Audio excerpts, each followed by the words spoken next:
2025년 6월 28일 뉴스 요약. 첫 번째 뉴스. 퇴사 목돈 사라진다. 퇴직연금 의무화로 전면 개편. 정부가 퇴직금을 퇴직연금으로 일원화하는 방안을 추진 중입니다. 퇴직연금은 퇴사 후 연금으로 받는 방식으로 퇴사 직후 목돈 수령은 불가능합니다. 300인 이상 대기업부터 단계적으로 의무화되며 최소 근속기간도 1년에서 3개월로 단축될 예정입니다. 퇴직연금 수익률 향상을 위해 퇴직연금공단 설립과 벤처 투자 활용 방안도 논의되고 있습니다. 배달, 라이더 등 특수고용직도 퇴직연금을 받을 수 있도록 지원 방안이 검토되고 있습니다. 결론. 퇴직연금 의무화는 근로자의 안정성과 벤처 시장 활성화를 목표로 하지만 근로자와 기업 모두에게 변화에 적응이 필요할 것으로 보입니다. 두 번째 뉴스.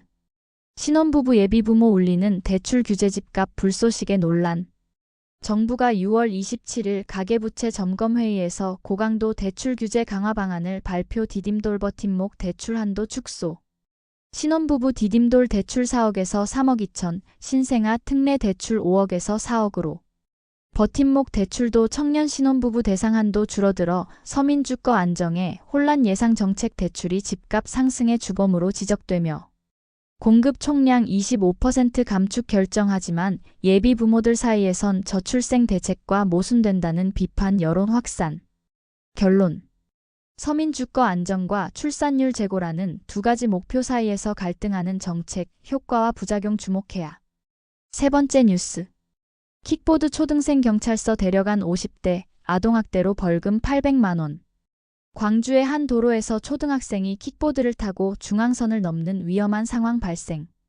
이를 본 50대 운전자 A씨가 학생을 자신의 차량에 태워 경찰서로 데려감. 초등학생 측이 아동학대라며 고소. A씨는 기소되어 벌금 800만 원.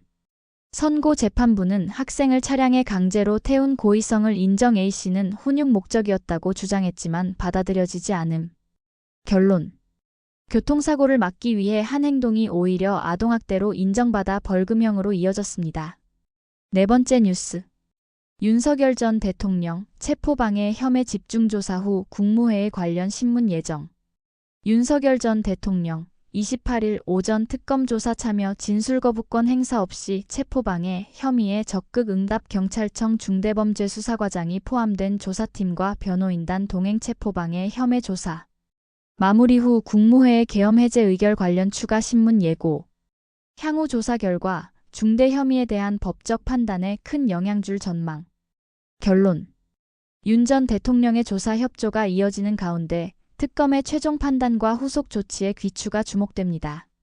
다섯 번째 뉴스. 미국 시민권이 사라진다. 한인 예비부모 패닉.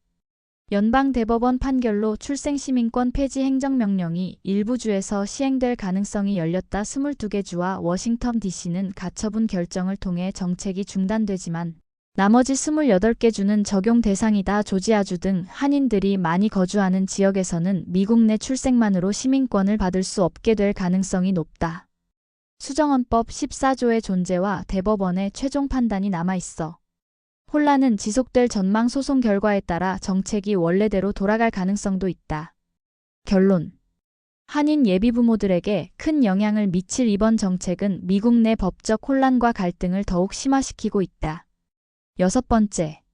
출판기념회, 국회의원의 검은 돈 통로. 주진우의 날선 비판. 국민의힘 주진우 의원이 국회의원의 출판기념회를 강력히 비판하며 민주당의 입장을 촉구했습니다.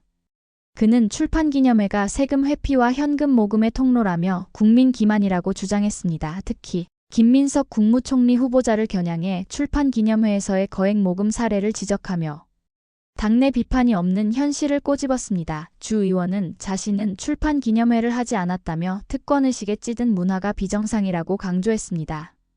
결론. 출판기념회 논란, 투명성과 국민 신뢰를 회복할 때입니다.